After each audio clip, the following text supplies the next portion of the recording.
بسم اللہ الرحمن الرحیم۔ السلام علیکم، آپ دیکھ رہے ہیں الف نیوز اور میں ہوں آپ کے ساتھ ماجد علی۔ شامل کرتے ہیں پاکستان اور دنیا بھر سے بریکنگ نیوز ہیڈ لائنز۔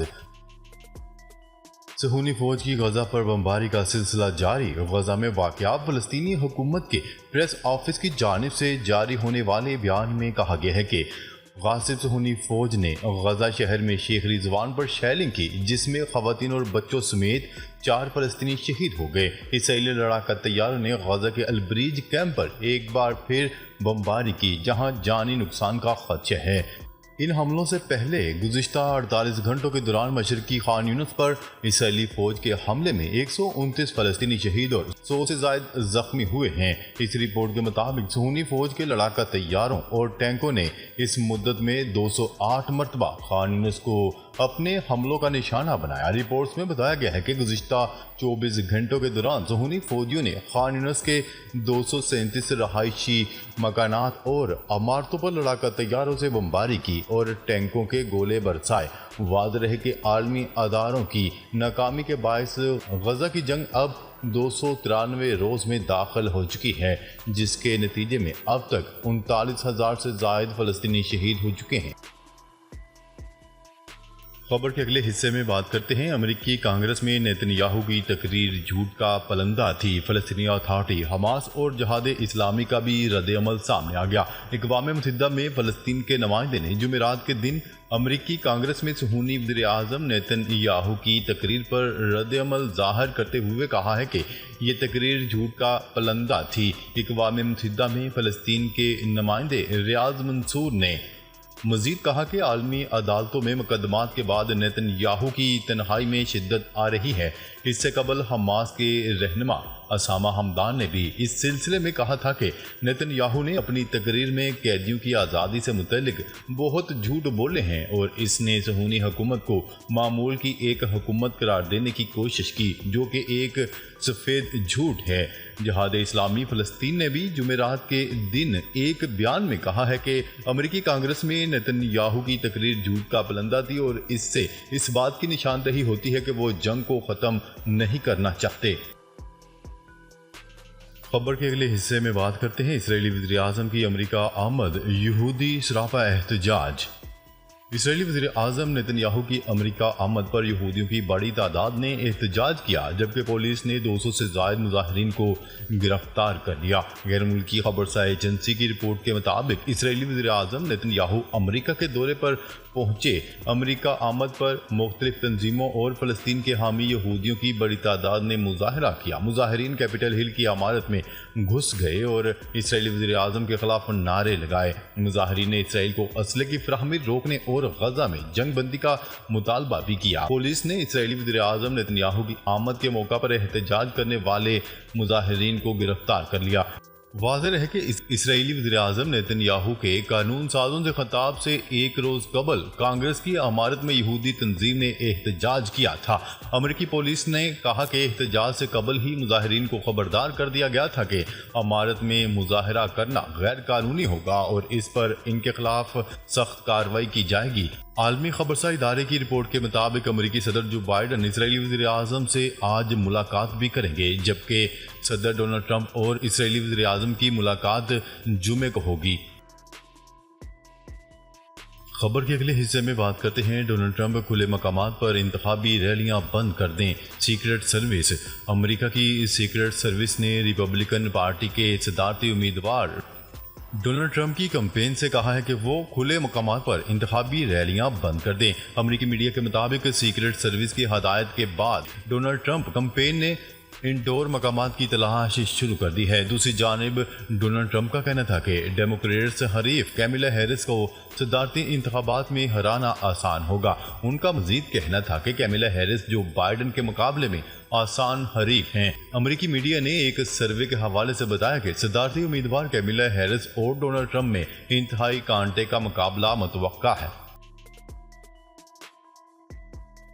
خبر کے اگلے حصے میں بات کرتے ہیں۔ چین کے امن منصوبے کے جواب میں روس کی نیک نیتی کی شرائط پر یوکرین نے امن مذاکرات کے لیے رضامندی ظاہر کر دی۔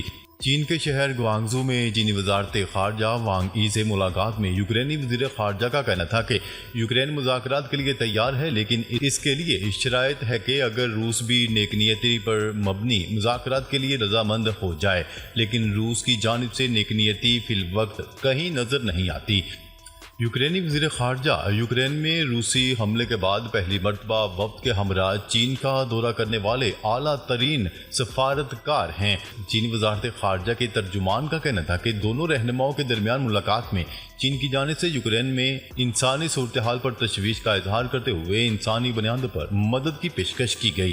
ترجمان کا کہنا تھا کہ دونوں رہنماؤں کے درمیان ملاقات میں دیرپا تعلقات اور یوکرین کو غذائی اشیاء کی ترسیل میں اضافے پر بات چیت کی گئی۔ واضح ہے کہ یوکرین روس کے خلاف جنگ سے متعلق اپنا دوسرا عالمی اجلاس بلانا چاہتا ہے، جس کی صدارت کوئی جنوب گلوبل ساؤتھ کا ملک کرے، جبکہ چین اور روس بھی اس اجلاس میں شریک ہوں۔ یوکرین کا کہنا تھا کہ وہ جنگ کے خاتمے کے لیے چین کو اہم کردار ادا کرتے ہوئے دیکھنا چاہتا ہے۔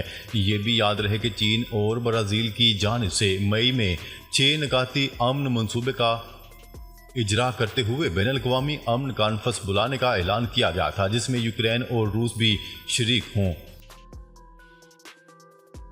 خبر کے اگلے حصے میں بات کرتے ہیں سمندری طوفان گیمی نے تائیوان میں بڑے پیمانے پر تباہی مچا دی۔ غیر ملکی خبرساز ایجنسی کی رپورٹ کے مطابق سمندری طوفان کے باعث تائیوان میں بارشوں کا سلسلہ جاری ہے۔ طوفانی بارش کے باعث تائیوان میں آج مسلسل دوسرے روز اسکول، دفاتر اور کاروبار بند، جبکہ ٹرین سروس بھی معطل ہے۔ مقامی میڈیا کی رپورٹس کے مطابق تائیوان میں تمام ڈومیسٹک اور بین الاقوامی پروازیں منسوخ کر دی گئی ہیں اور تقریباً 5 لاکھ گھروں کی بجلی بند ہے۔ خبرساز ایجنسی کی رپورٹ کے مطابق تائیوان میں طوفان کے باعث مختلف حادثات میں اب تک 3 افراد کی ہلاکت اور 266 افراد کے زخمی ہونے کی اطلاعات موصول ہوئیں۔ متاثرہ علاقوں سے 8000 سے زائد افراد کو محفوظ مقامات پر منتقل کر دیا گیا۔ حکام کے مطابق تائیوان کے سمندر میں تنزانیہ کے پرچم والا کارگو جہاز ڈوب گیا۔ جہاز ڈوبنے سے عملے کے 9 افراد لاپتہ ہو گئے، جن کی تلاش جاری ہے۔ ادھر چین کی جانب بڑھنے والے طوفان کے باعث چین کے صوبہ فوجیان اور زیجیانگ میں بارشوں کا سلسلہ شروع ہو گیا۔ مقامی انتظامیہ نے شدید بارشوں کے باعث سیلاب کے الرٹ جاری کر دی اور فوجیان میں ٹرین سروس احتیاطاً بند کر دی۔ خبر کے اگلے حصے میں بات کرتے ہیں۔ امریکہ کے صدر جو بائیڈن نے قوم سے خطاب میں کہا کہ انہوں نے منصب کے بجائے جمہوریت کی مضبوطی کے لیے صدارتی انتخابات سے دستبرداری اختیار کی ہے۔ امریکی صدر صدارتی امیدوار سے دستبرداری کے بعد پہلی مرتبہ قوم سے خطاب کر رہے تھے۔ انہوں نے کہا کہ امریکہ کو متحد رکھنے کا پائیدار حل یہی ہے کہ ملک کی باغ دوڑ نوجوان نسل کے ہاتھ میں دی جائے۔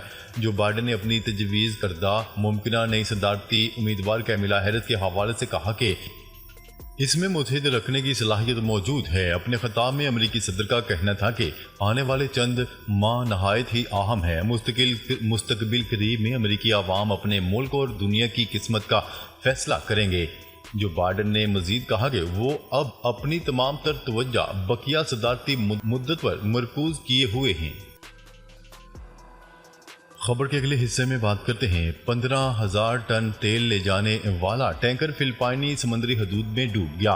فلپائن کے دارالحکومت میں 15 لاکھ لیٹر صنعتی ایندھن لے جانے والا ٹینکر سمندر میں ڈوب گیا، جس کے نتیجے میں ٹینکر سے تیل کا اخراج شروع ہو گیا۔ فلپائنی وزیر نقل و حمل نے بتایا کہ فلپائن کے جھنڈے والے MT ٹیرا نووا نامی آئل ٹینکر کے عملے کے 16 ارکان کو بچا لیا گیا ہے، جبکہ ایک ابھی تک لاپتہ ہے۔ تاہم حادثے کی وجہ ابھی تک معلوم نہیں ہو سکی۔ فلپائنی وزیر کا کہنا تھا کہ آئل ٹینکر سے تیل کے اخراج کا پتہ چلا ہے، لیکن تیز ہواؤں اور اونچی لہریں ریسکیو کے کام میں رکاوٹ بن رہی ہیں، جبکہ تیل سمندر کی سطح کے اوپری حصے پر پھیلنا شروع ہو چکا ہے۔ یہ واقعہ ایک ایسے وقت میں پیش آیا جب ایک روز قبل طوفان گیمی نے مونسون کی موسمی بارشوں میں شدت پیدا کر دی تھی، جس کے نتیجے میں فلپائنی دارالحکومت اور اس کے مضافات کا بڑا حصہ گہرے سیلاب میں ڈوب گیا تھا۔